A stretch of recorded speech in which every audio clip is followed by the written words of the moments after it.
the Fractured Crown is shaping up to be an incredible follow-up to Grand Archive's very first set. Today, we're going to go over and review all of the Fractured Crown spoilers thus far. We have a lot to talk about, but I'm really excited. I've been loving Grand Archive, so much so that I literally have... Here, I have him just right next to me because I was kind of like messing around with him. I have 4 Grand Archive decks built already. You know a game's good when I build 4 decks from just one set. There's some... Oh, it's so good. It's so good, and I have to remember where to put these all back. Anyway, so let's start talking about the Fractured Crown. If you like the channel, if you like what I do, if you like the Grand Archive content, please subscribe, like, comment down below. I appreciate all of the support on Grand Archive so far. It's an absolutely incredible game, and the support has been awesome. I mean, I love the game, and it's a great motivation to continue to do Grand Archive. So the website that I'm using here is called the Gabrary, which is kind of like Fabrary. No relation, I don't think. I don't think it's run by the same people as Fabrary, but I think it's kind of funny. I do want to point out though, they do have like this content creator section here that has like Lineage Break, Main Deck, Creative Shock, awesome Honshu art here, TM32, Adventure Co, and True Champion Gaming. But where's the Red Zone Rogue? I guess I don't know. I guess they hate me or something. Anyway, I don't think they hate me, but anyway. So let's start talking about all of these spoilers. Look, we have a bunch to get through. So I'm going to give you my opinions of them in all respects, whether I think they're competitive, whether I think they have niche play, maybe they're going to be good for limited, and perhaps maybe we just talk about the art. Speaking of which, here we have Prismatic Sanctuary. Let me make sure this looks good on screen. Looks all right. All right, so Prismatic Sanctuary. This is one of the new domains. This is a mage castle. The art is absolutely gorgeous. It has upkeep. At the beginning of your recollection phase, reveal a card at random from your memory. If that card is not fire, water, or wind, sacrifice this. And then fire, water, and wind elements are enabled for you, and it costs 3. So this is really interesting. This is a card that basically wants you to play all of the elements, or all of the base elements, but it's a kind of jank because it means that, say you're playing base fire, or base wind, or whatever, until you get this specific card, because this is a main deck card, until you draw this specific card, you can't play with the other cards in your deck. And I've seen people be like, oh, you can just play like splashes of them, but that just makes them like worse versions of advanced element cards. I think this card is jank now, potential cool stuff in the future, but right now I think this is just a meme. All right, next up we have Arendite Azure Blade. This card is nuts. Compared to the last card, which is just really flashy and pretty, this card is that and also very, very good. So, yeah, so Arendite, I'm not click off it, is a 1-cost card from your material deck. It's a Regalia Weapon, Warrior Sword, 1 attack, 2 durability, class bonus on enter. You can banish any amount of cards with floating memory from your graveyard. For each card banished this way, put a refinement counter on Arendite, and it gets +2 for each refinement counter on this. This is crazy in Mordred. All right, so here is Mordred, and as you can see here, his mechanic is attack cards in your graveyard have floating memory. So because of that, we want to have a whole bunch of attack cards, right? And then, you know, have them in our graveyard. They all have floating memory, and then once we play Arendite, then we can banish all of them and make it huge. This is a really, really sweet, like, it's not really an OTK combo. It might be, but I think this is very powerful and demands a response from your opponent. Luckily, we have a whole bunch of new tools to deal with stuff like this, but I think it's cool. And I think people will definitely be playing Water Mordred because of that. We have Voltaic Sphere. I think this card is incredible. This is a 2-cost mage spell. This is an arcane element card. It's slow, deals 3 damage to a unit, which could be your opponent's champion. If it's an ally, it deals 5 instead. Class bonus, banish Voltaic Sphere from your graveyard. The next arcane element spell card you activate this turn costs 1 less to activate. I think this is really, really good. What's so good about this is because you banish it, and then with, you know, Rai, for example, Rai Stormseer, that cares about arcane element cards in your banishment, it like pumps them up, right? So like you banish the Voltaic Sphere, your next arcane element spell card costs 1 less, and then also Rai gets +1 level because we have a new mage spell arcane element card in our banishment. So I think Voltaic Sphere is very, very good, and you can also just dome your opponent. You can, you know, 5 allies. Very good card. I think this will be definitely played for sure. Next we have Develop Mana. I don't think this one will be played as much. This one just says put a level counter on your champion. So it's just a permanent +1 level on your champion for 3 cost. I don't know. It's okay. It's no Voltaic Sphere. We have Fracturized. Okay, so Fracturized is something that I kind of alluded to. This is a way to deal with pesky things like that Erendite. So this is a 2-cost fast, you know, it's a Cleric Mage spell. Target item or weapon becomes a Cleric Fractal Fantasia with Reservable and loses all other abilities. This effect lasts indefinitely and has floating memory. I think this card is incredibly strong. I literally just built a Xander water control deck, and this is an amazing card for that. You can turn your opponent's Erendite at fast speed into just a Fantasia, which is hilarious. So I think this card is incredibly good. Next up, we have top tier waifu. We have Parsonet, Royal Maid. She is an assassin maid. I love this character. Also, the art is done by Faicha, which is the same artist that did the Korhazi Courier collab card, that, you know, the Red Zero collab card. So huge ups for that. So I wish she was better. I don't think she's super good. So Parsonet is a 2-cost assassin human with level 2 plus stealth. She's a 1/3, which is 1/3 for 2 isn't terrible. And then she has an activate ability of Glimpse 1, which Glimpse is basically like Scry or Opt from Flesh and Blood. You get to look at the top card of your deck and you can choose to put it on the bottom. Reveal the top card of your deck. When you reveal a win element card this way, another target ally you control gains stealth. So this is just a good way to give things stealth and basically protect your board from attacks. I really like her though. I like her. She's cool. She's a rare card. We also have the Collector Reversion, which is gorgeous. Absolutely love it. And once again, art by Faicha. Chef's kiss. We have Dematerialize. This is a really interesting card. So once again, another way to deal with Regalia. This is a 3-drop slow card. And it says, return target Regalia to its owner's material deck. I like this quite a bit. The fact that it's slow is a little rough, but I think this might see play here and there. Sideboard option for sure. Not as much of a slam dunk as Fracturized, but I don't know. I could see some things. And also the art is gorgeous. Once again, Parsonet or Parsonet is top tier. All right, next up we have Crawl, Stone Scale Tyrant, and this is kind of a small image of Crawl. I think we have another one down here.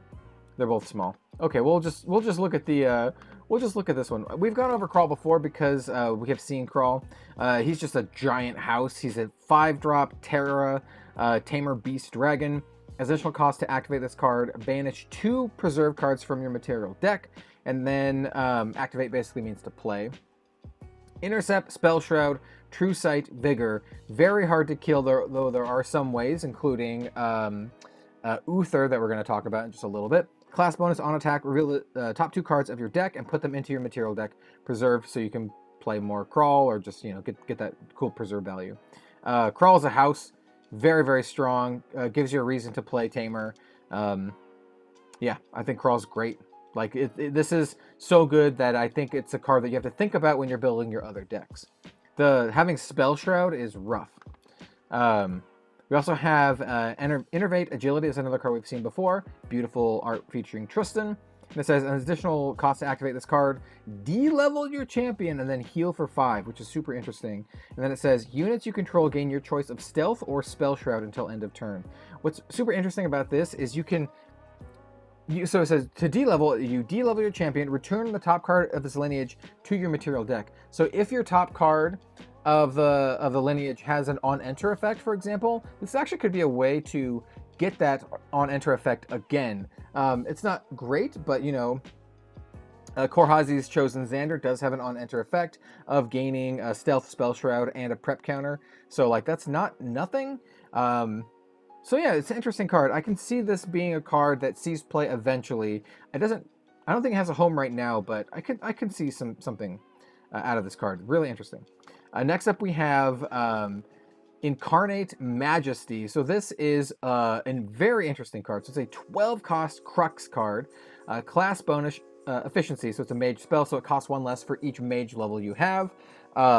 This card also costs 1 less to activate for each Regalia weapon in your banishment. So this is a card that obviously you really want to play with the new Merlin card. And it says, put a card named the Majestic Spirit from your material deck or banishment onto the field. So what is the Majestic Spirit? Let's go find it. So here is the Majestic Spirit. It's a 12-cost card that goes into your material deck, but it's kind of a house. It's a 4/10 with Intercept, True Sight, and Vigor. So it actually doesn't have any ways to protect itself. It does protect your champion, though, because it says champions you control have Spell Shroud. And then if another Crux element unit you control would take damage, prevent half that damage, rounded up. It only counts Crux element units, which, you know, like your champion, and then any Crux allies. And it prevents half the damage. Once again, this card does not have any ways to protect itself. It's easily removed by stuff like Uther or any like hard removal. But if your opponent doesn't have hard removal, it could be tough to deal with. Basically, the whole point of it is to Incarnate Majesty to play it. I think it's too slow. I don't think it's great. You're probably going to want to play it with good old Merlin here. Do have better, you know, we don't. Anyway, so here's Merlin. We've talked about Merlin before. I think Merlin is great. Also, why does she look like Lorraine? It looks like she did some body snatching here. So Merlin is a level 3, has 28 health, Merlin lineage, so you can only play this from a level 2 Merlin. And she says, at the beginning of your recollection phase, put a level counter on Merlin. Then if there's an even number of level counters on Merlin, draw a card. And Merlin's attack escape +2 until end of turn. Really interesting. I think Merlin's going to be good. I think Merlin's going to be really good. I don't know if you're going to play with Incarnate Majesty in this deck, but I think Merlin's just super good. There's going to be Merlin decks for sure. All right, next we have Illuminate Secrets. This is a Assassin Mage spell. A 2-cost Luxem card, has fast. It says deal an amount of damage to target units equal to its owner's influence minus your influence. And a player's influence is equal to the number of cards in their hand. So, I mean, like, this is pretty good if you're doing, like, an aggro strategy and you're matched up against a Rye that has 1 million cards in their hand. But it feels very niche because of that. It doesn't feel the kind of card that I want to put in all of my aggro decks, right? Because sometimes it could just be nothing and it's an advanced element card, so it could be dead on their first couple turns. I'm not sure this sees play, but it's interesting. I like the design space there. Next up, we have another top tier waifu. We have Frostbinder Apostle. We have a couple apostles to talk about. This is a 3-drop water apostle, 0/2 with intercept and level 2+ on enter. Target rested ally you don't control gets -4 life until end of turn, and if a ally's life is 0, they die. So I like this card actually. It's only on level 2+, and it's only on a rested ally, but I think I really like units that kill other units when you play them. You know, you got that Chupacabra style effect, or Necrotol, I guess, if you're an old school Magic player. So, I don't know. I can see some play with this card. It's only a 0/2, but it does have intercept, so it does block pretty well. Clears up the board. I can see this being good in like a really slow deck. Let's talk about the other Apostle, by the way. Well, the other one's an Acolyte, I suppose. Not quite an Apostle, but still, I love this card. I'm definitely going to play with this one. So this is Varkan Acolyte.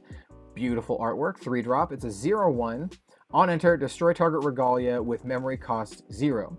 So that's really good.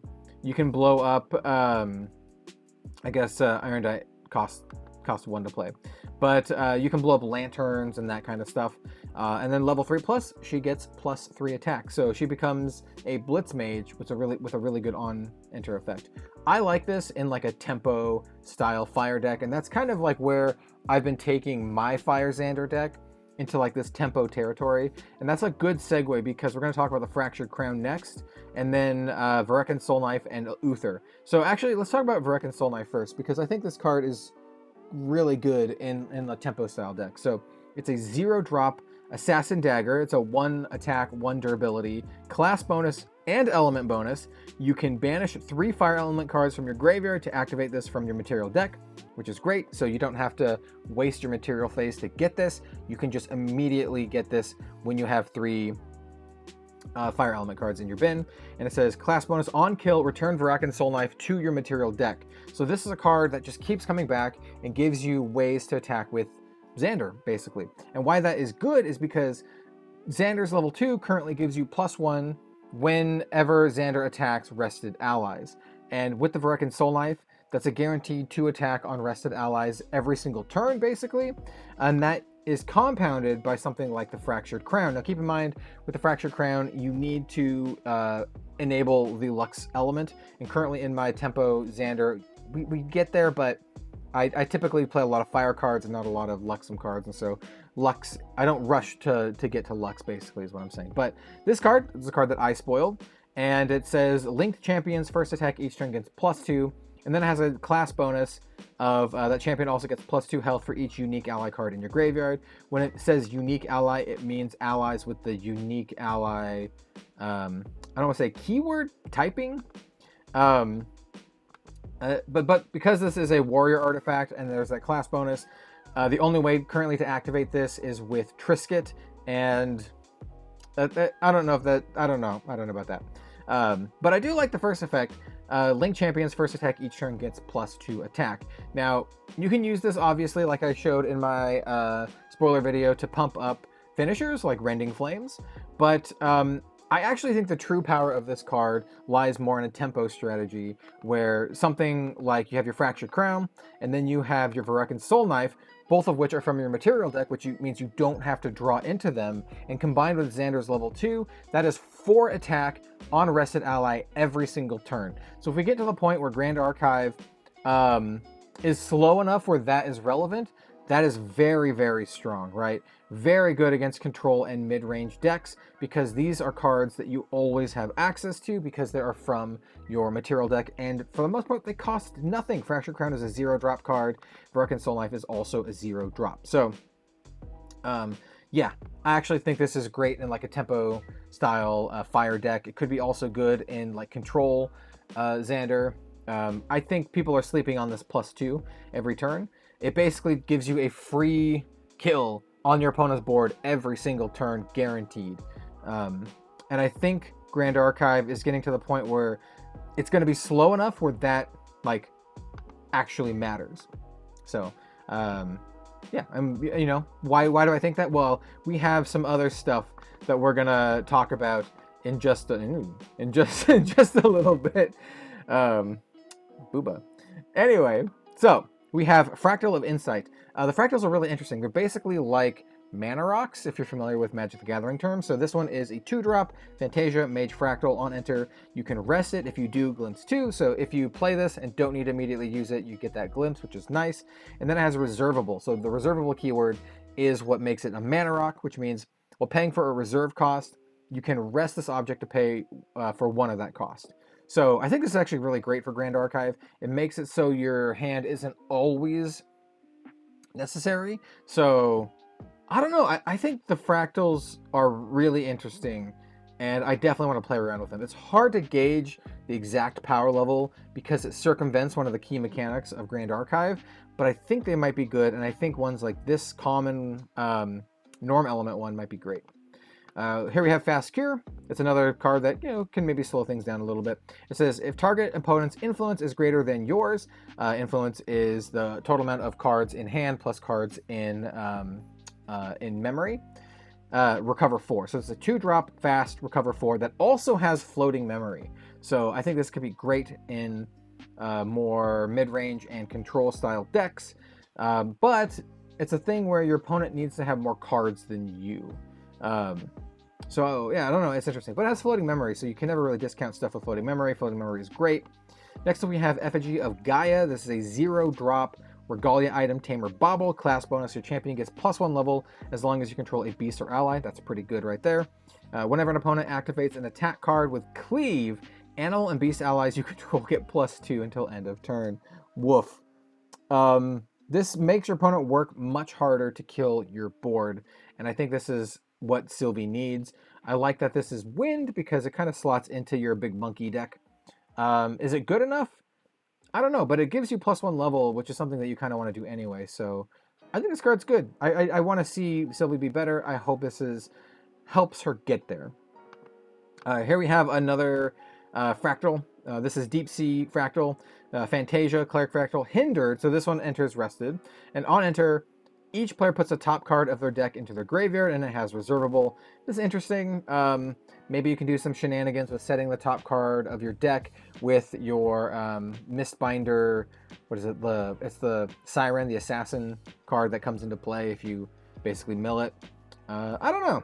I don't know about this one. But once again, I really like the fractals and the design space with there.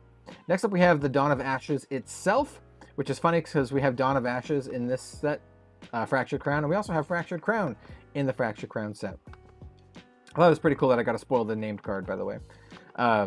Anyway, Dawn of Ashes. So Dawn of Ashes is another unique domain. Cleric Cataclysm art is awesome. Upkeep at the beginning of your recollection phase. Reveal a card at random from your memory. If it is not a norm element, sacrifice Dawn of Ashes, so you have to play norm element cards. But it says non-norm element cards cost 1 more to activate. So this is a card that really slows things down. Unfortunately, this is also another card that you have to draw into, so you cannot be guaranteed that you have access to this, but I think it could be interesting in sort of like a Hate Bearsy style deck where you play a lot of norm cards. And we're getting a lot of really good norm cards in this set. Like I said, I think the Fractal is interesting, but we're also getting stuff like Blanche, which is adorable. Love Blanche. She's going to be one of the most sought after cards of the set, I think, especially the collector rare version here. So Blanche, Sheltering Saint, 2-drop 1/2. That's actually not bad in terms of Grand Archive stats, by the way. This card fits perfectly into my tempo deck because I already run like 2-drop 1/2s, and they're fine. But ones with like this really nice Hate Bear type effect is really good, and Blanche kind of protects your squad. So Blanche has fast activation if you are level 2+, and then if another unit you control would be dealt non-attack damage, prevent an amount of damage equal to the amount of cards in your memory. So I think Blanche is really good, really strong. This is a slam dunk in my Tempo Fire deck that I was talking about. So my Tempo Fire deck, by the way, is a deck where I leverage basically Xander's ability to kill stuff with his, you know, the +1 on his hero or on his champion ability on level 2, but also stuff like, what is it called? Like the cut that's attacks for 2, and when it kills a unit, draw a card. And then all the while I have a lot of other cards that let me draw cards, and I just kind of try to maintain board state, draw cards, and attack with a bunch of units. And Blanche is perfect for the deck because Blanche protects all of my units. Really, really great. Also worthy of note is she says unit, not ally, so it also prevents basically damage to your champion's face. So Blanche is really good. This is a card that I definitely need copies of. Next up, we have another unique ally. We have a lot of great unique allies. This one is for Tamers. So this is Bedivere, Woodland Overseer. Love the art. It's very cute. And Bedivere is a unique ally, Tamer, Animal, Human. Bedivere has Taunt, which is a new keyword. As long as you control another animal or beast ally, class bonus level 3+ on death. Put a buff counter on each animal and or beast ally you control. I think Bedivere is really good, and one of the cards that I think they're trying to push to make Sylvie playable. And I think Bedivere is a slam dunk norm element. It's hard to tell from the full art here, but it says here on the top corner. And the fact that Bedivere has Taunt, which doesn't have a reminder text, but Taunt basically means, it's just like the same as from Hearthstone, right? If your opponent would make an attack, they have to choose Bedivere. It's not like Intercept. Taunt and Intercept are quite different. Do we have...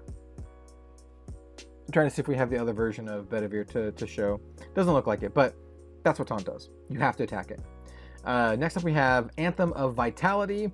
2-drop fast Tamer Skill Harmony. Target animal or beast gets +3 health and gains Spell Shroud until end of turn. That's great for protecting your dudes. Harmonize, if you've activated a melody card this turn, put 2 buff counters on an animal or beast ally you control. So this can essentially give something +2, +5 for the turn, and then it also gets the permanent +2, +2. I think this card's good. And more pumps for your big old beasties is great. And then we also have stuff like Blanche to protect them. You have your Effigy of Gaia to protect them from Cleave. I think Sylvie might be pretty scary. You even have stuff like Parsonet, who not a beast, can give your big old beasties stealth. So I don't know. I'm seeing Sylvie being kind of annoying. All right, so we have Wand of Frost. This is a material deck card with a cost of 1. Cleric Mage Wand, class bonus on enter, draw a card. So you're going to want to do that with one of those. And then you banish it. Target units attacks get -3 until end of turn. Worthy of note, this is units attacks, not allies. So you can put this, you can debuff your opponent, for example, for the whole turn. So this is actually pretty good against Lorraine, who wants to attack multiple times in a turn with her swords. Wand of Frost debuffs all of her attacks by -3. I think it's like a great sideboard card. Immediately draws itself, or draws a card to replace itself. So yeah, I mean, like I said, we're seeing a lot of ways to slow things down, and that's why I think that a tempo mid-range style deck might actually get there, because I think we're gonna start seeing a lot slower decks because of this. Blanche is so good. Anyway, we have Ventus, Staff of Zephyrs. It's a 0-drop mage staff material deck card. Whenever you activate a wind spell, put a refinement counter on Ventus, and then you can tap it and remove a refinement counter to put in a light counter on your champion, which is great, or remove 3 to suppress an ally, which suppress basically means remove from the game and then it comes back, I believe, at like the end. Suppress is kind of like a flicker effect. I don't know. Currently, Wind Rye is one of the weakest Ryes. Well, maybe Water. But in any case, I think Ventus is interesting. And it's like, it feels like decent value, right? You want to play a lot of Wind Mage spells, and then you kind of get like this value over time. You get Enlighten counters, but you also get this suppression ability. The fact that you can get Enlighten counters is great because this means like, you basically, the first time you play a mage spell every turn, you essentially can get 2 Enlighten counters. You get 1 from Rise Effect and then 1 from Ventus. I don't know, that seems not bad. We're going to talk about the Soul Knife and the Acolyte. Okay, here we have Uther, the Illustrious King, the other card that I spoiled. I think Uther's pretty good. I kind of like hyped it up a little bit, both Uther and the Fractured Crown, because you got to do that. But I think they're both like pretty solid, right? I don't think they're game breaking, but I think they're like role players that fit into certain strategies really well. And I think Uther's just all around like really solid. He's like, you know, he's like a square 4/4/4, you know. So 4 cost, 4/4, intercept and vigor, so he can attack, he can block, and then on enter you can rest Uther. When you do, banish another target non-champion object. We have confirmed this with Silidar, the lead designer or developer of the game, and he said this works like you think it does with magic flicker shenanigans. So what you can do is you can Uther, have the effect on the stack, and then flicker Uther in such a way that the second effect does not happen, which is on leave, return the banished object to the field under its owner's control rested. So what you do is you play Uther, right? And then on enter, you rest Uther, and then when you do, banish another target non-champion object. And so what you do then is before Uther is actually banished the object, what you do is you either return Uther to your hand or suppress him or do something like that. And then what'll happen is Uther will leave the field. His effect is still on the stack. The effect will resolve. It will banish the non-champion object. But then since Uther has already left, the on-leave effect won't trigger. So it's basically you banish it permanently. It's some shenanigans and probably not what you'll do mostly with him, but it works. And we've confirmed this with the lead dev. But I think Uther is just great for clearing up the board. He can clear literally anything except champion, right?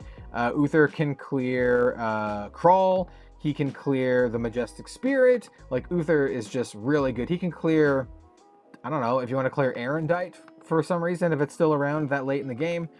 Uther is just really, really solid. He's like a catch-all, right? Can do whatever you want. And also, he's a 4/4, so he can kill your opponent too. I think he's great in control decks, and I really want to play him in my tempo deck. Probably not a 4 of in my deck, maybe like a 2 or something, but he's good. I think he's really good. Here we have Tithe Proclamation. This is another memorial deck, or memory deck, material deck. That's the right word. Card, costs 1, on enter, draw a card. Great. It says players can't draw more than 3 cards each turn unless it's the first turn of the game. Also great. The fact that this is in your material deck means you will always have access to it. It always replaces itself by drawing a card. I think this is really good. And this is definitely a silver bullet card against like Windlerain, who wants to draw a lot of cards with her like card that makes it so you get to draw cards when she kills things and attacks and all that kind of good stuff. I can't remember the exact name of it, but I do have it in my deck. And then it's also great against Rai, right? So I think this card's super, super good. We'll definitely see play. The fact that it's a material deck card means you always have access to it. Tithe Proclamation, slam dunk, probably one of the best cards in the set, and it's common. So you're gonna have access to this no matter what. Budget, no problem. Next up we have Song of Frost, 2-drop, fast, Tamer skill melody, class bonus. Banish a card of floating memory from your graveyard rather than paying its cost, which is pretty cool. So you can basically have an alternate cost of banishing a floating memory. And it says if a unit is attacking, end the combat phase, which says as the phase ends, banish all triggers, activations, and materializations on the effect. So basically can nullify one attack, which is, once again, slowing the game down. Pretty good. It's obviously better in the Tamer deck, but I think this could make it into like Water Xander decks. Maybe. Next up we have everyone's favorite Raccoon, another common card that we'll see a ton of play.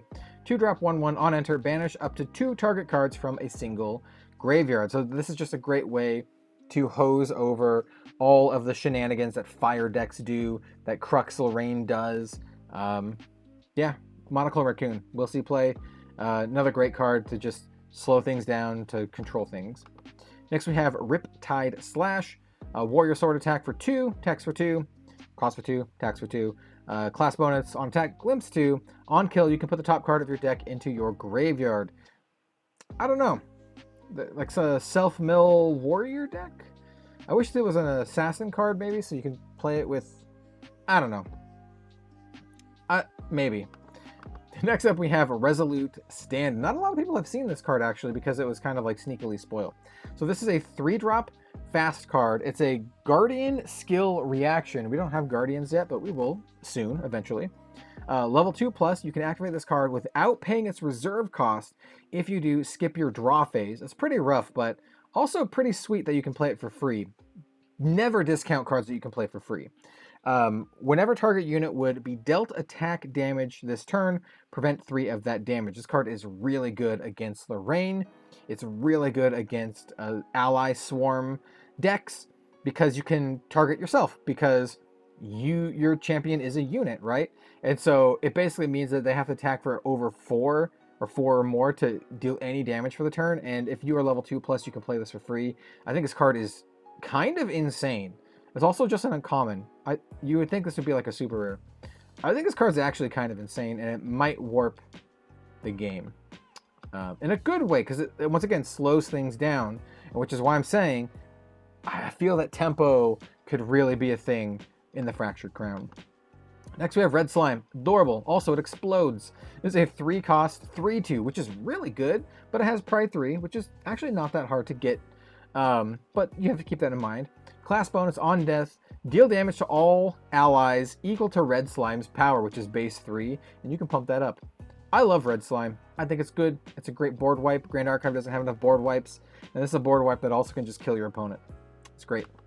Here we have another Fractal. This is Protective Fractal. A lot of the Fractals we have seen so far have been water, with the exception of the Norm Insight Fractal. What is the Protective one? What does the Protective one do? It costs 4, which is a lot. It has that reservable keyword, and also has, you can tap it to prevent the next 1 damage that we dealt to target champion this turn. I don't know. 4 costs is a lot. I don't like it as much as this one. Fractal of Insight, which once again is a common. I think this one will see play. Not sure about this one. Maybe in like Super Turtle decks or something, but I don't know. Speaking of turtles, we have Ocean's Blessing. I kind of like this card, like a lot actually. This is a 2-drop tamer spell, ally link, so it's basically like a creature enchantment. You stick it on your ally, and the ally gets +1 and has taunt. With like we said, taunt means your opponent has to attack it. And then it also has class bonus floating memory. So this is just great on putting on like a big dumb thing, maybe like your turtle. So your turtle becomes like a 1/7 that has taunt.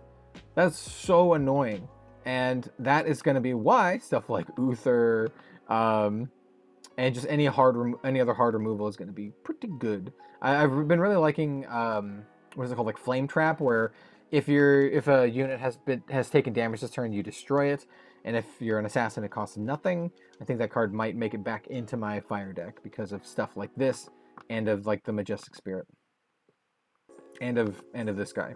Hard removal is going to be great. The problem is with Crawl is he's got Spell Shroud, but Spell Shroud only blocks spells, not non-spell stuff. And there are non-spell stuff. There's like talents and that kind of stuff. I'm trying to find an example of it here on board. But here, you know what? Let's search for Immolation Trap. So this is what I was talking about. Immolation Trap is a skill reaction. Destroy target damaged ally. Costs 2 less to activate if you're an assassin. So this is a skill, not a spell. So you can use that to kill Crawl. All you have to do is deal 1 damage to Crawl, and you can do that with something like a Korazi Courier, ping it for 1, and then emo trap him. Anyway, let's get on to the booba. So here we have Morgan Soul Guide. Is this one also blurry? Well, this is going to be one of the most valuable cards in the set because of obvious reasons, but also because this card is insanely strong. The base rarity is a super rare, and it makes sense. So Morgan Soul Guide is a 1/3, which is pretty good stats. Level 1 plus prevent all non-attack damage that we dealt to Morgan. So basically unkillable if your opponent's playing combo Rye, because they don't play any allies, and yeah. Your opponents can't recover at level 2+, so no healing. And then class bonus, which is she's a cleric and mage. At the beginning of your recollection phase, glimpse 1. If you don't, recover 1. So I really like Morgan Soul Guide. I think she's insanely strong. In fact, I think she might be strong enough to play in non-mage cleric decks. I want to play this in, once again, my Fire Tempo deck, because I just need allies that have good utility. And Morgan is fantastic. Super, super good. Between Morgan and Blanche, we have a lot of really, really good low-to-the-ground options. And I think Morgan is incredibly good. Just preventing all non-attack damage that we dealt to Morgan means she's like super hard to deal with. Unless your opponent has attacks, but you have ways to deal with that too. Making it so your opponent can't recover is pretty rough with if you're playing like a control Xander. So this is a must remove, must attack and kill. And once again, being a 1/3, well, stuff like the Fractured Crown, and then maybe like the Varkan Soul Knife make it so that you can easily kill this every single turn. Anyway, I think this card's great. It's going to see a ton of play. It's going to be a very valuable card. Next up we have Mark of Fervor. This is another buff card. I think this one's also pretty cool. Doesn't have that floating memory, but still great. So it's a 2-drop ally link. So it's a creature enchantment. Linked ally gets +1/+1. And Vigor. Yeah, pretty good. Just pumps up a dude. I think like if Go Tall decks exist, we will find out. The fact that this is not class bonus means you can do this in a Wind Lorraine deck or something like that. I don't know. I think it's an interesting card. Next up, we have Lancelot, Goliath of Asa. I think Lancelot is great. So Lancelot, by the way, here's a collector version. Very cool, but we're going to look at this one because it's a little bit easier to read. So Lancelot is a unique allied guardian warrior human. He's a 2/3 for 4. Class bonus level 2+. He gets +2 health, so that makes him a 2/5 if you have if you're level 2+ and you're playing a guardian or a warrior. And then on attack, you can pay 3, which means put 3 cards from your hand down, or use one of your fractal activations. And it says if you do, Lancelot gets +3. So he's almost like a 5/5, but you kind of have to jump through some hoops. I think he's a beater, and I think Lancelot will be a really good finisher for a lot of mid-range and controlled decks. Seeing Lancelot really makes me want to play him in my water Xander maybe even my fire mid-range or tempo Xander as like a good finisher, right? I don't know. He just seems really strong. Here's Crawl again, and then the final card we'll talk about is Fractal of Intrusion, which is another water fractal. Seeing a lot of water fractals. It might just be a theme, or might just be because we haven't seen a lot of the set yet. So, on enter, you can banish a card with floating memory from your graveyard. When you do, look at target opponent's memory and discard a card from it. Very strong, and it also has reservable. I like this quite a bit. Yeah, I think this card's really good. It's a really great great control card because it does two things very well. What it does is it controls your opponent's hand for the most part, because you get to look at their memory and then you literally yeet a card from it. But it also has reservable, so you can have it around to, you know, in the late game to power out stuff like Lancelot that'll help you close the game, and then pay for his attack triggers too. So I think this card's really good. I can see slower control decks kind of like brewing in my mind. You got your stuff like Fracturize, you got stuff like Lancelot, Fractal. You have to be a Guardian or Warrior to get that health buff, but you don't have to be a Guardian or Warrior to get that attack buff. So you can kind of maybe slot him into like a Xander style deck or something like that. But then you also have stuff like Blanche, you have stuff like Morgan. We have a lot of cards and ways to slow the game down, and I think that's really, really good. I'm really looking forward to the Fractured Crown. It looks like they're doing a lot of cool stuff for the game. That's just going to make things slower, and this video is much longer than I thought it would be, but I hope you enjoyed it, and I hope you enjoyed my breakdown and thoughts about all of this. I've been really getting into Grand Archive, really, really deep into like the meta and like, you know, how things are working, what's working, what's not working. If you're curious on the decks that I have Fire Rye. This is an arcane combo deck. It's kind of like an all-in glass cannon combo deck. I have Fire Xander. This is my pet deck. This is a tempo deck that I kind of already went over, but it's like not quite an aggro deck. The point of the deck is to just kind of control the board and to just kill your opponent through all of your allies. If your opponent is dirtling around, like a Fire Rye, and they're just kind of trying to set up for stuff, you can just go full aggro and just punch the crap out of them and kill them really quickly, because I'm running team pumps like Inspiring Call and Arthur, and you can do a crap load of damage really early, especially with stuff like your knife, the Poison Dagger. If you have a lot of allies, this represents a ton of damage.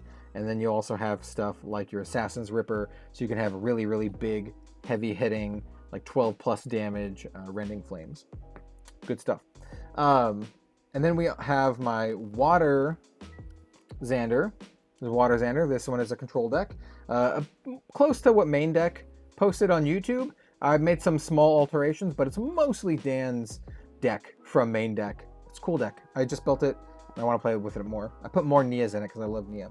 And then I have a very standard competitive Wind Lorraine deck that you do Crux stuff. It's the deck I play the least, but it's good.